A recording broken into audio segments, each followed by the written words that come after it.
Little Nightmares is a side-scrolling platformer by Tarsier Studios, and it's really interesting because it's got this element of 3D that the more popular side-scrolling platformers like Limbo and Inside don't really have. Sort of, you can move forwards, backwards, right and left across the plane of existence that is in the game. And it's a really interesting game because it's very, very visually, stylistically creepy in a very Tim Burton-esque way. You're essentially just this tiny girl in a giant creepy world. I think the character's name is Six, but it's never really explored in the actual game.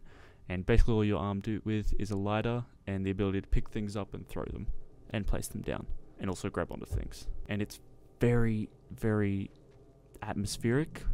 It's got great visuals.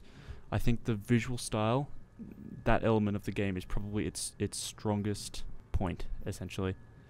And the audio and music also really complements it because the audio design is very, very precise. Like, I remember one point in the game, I was jumping on a piano, and the keys, you could run along them and they would play the notes, but you could also jump on the lid of the piano and you could hear the strings vibrate inside as you jumped on the wood.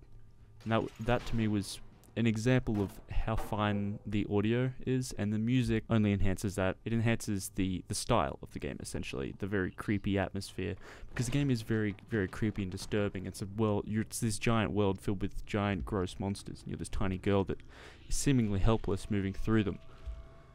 And that is the core of the game, really.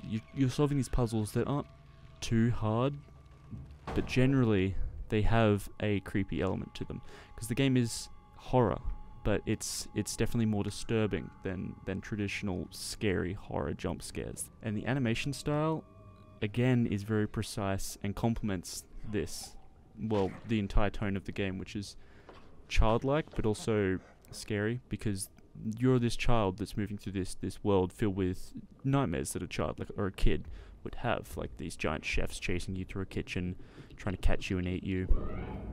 And that part of the game works really great, and it's definitely its strongest suit is how atmospheric and stylistic and how it all plays into the creepy child nightmare elements of the game. And that works really well as the collectibles also complement it. Basically, everything plays into this childlike style. Like, the collectibles are gnomes, all these mushroom people that you find, and you give them a hug, and it's really nice and very cute. And you can also smash dolls as another collectible. So you see, it all plays into this childlike style. And there's great chase moments in the game, which makes up a lot of the game, to be honest, especially in the latter half of it.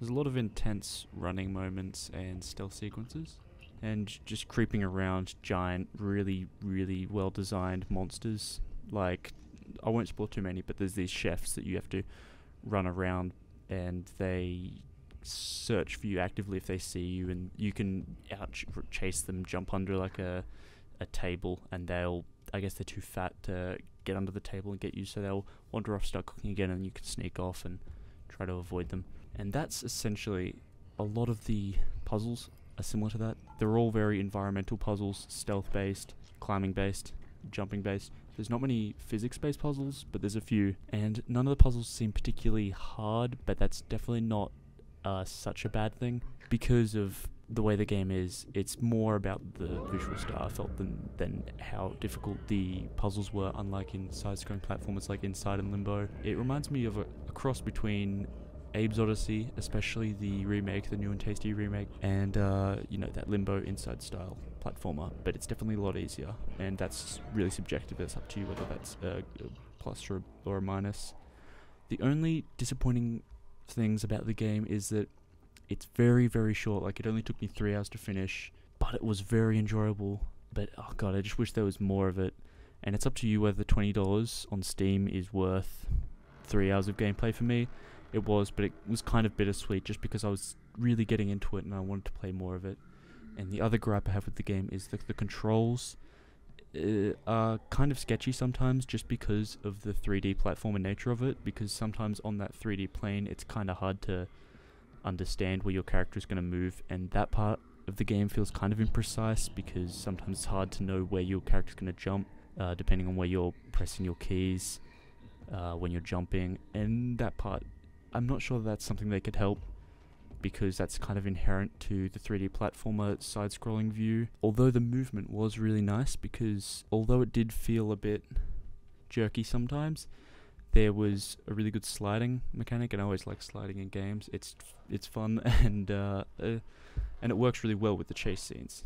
So the entire game is this really, really good, creepy, atmospheric, musically, visually pleasant to look at, because it's just like really immersive and beautiful in its own creepy Tim Burton-esque way, and it's very fun. The puzzles aren't too hard, but it's just kind of short is honestly the biggest problem, so that's up to you to decide whether you like it or not.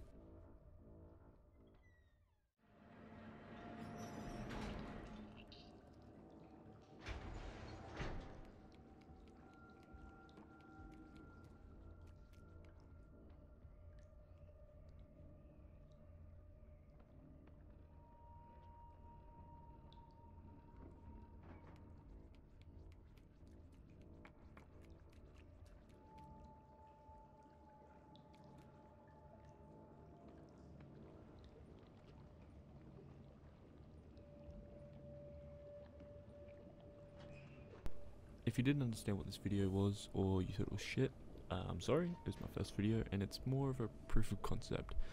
I'm gonna release a video probably just before I put this one out, explaining the general idea of non-review, so maybe just have a look at that and, I don't know, tell me how shit it is.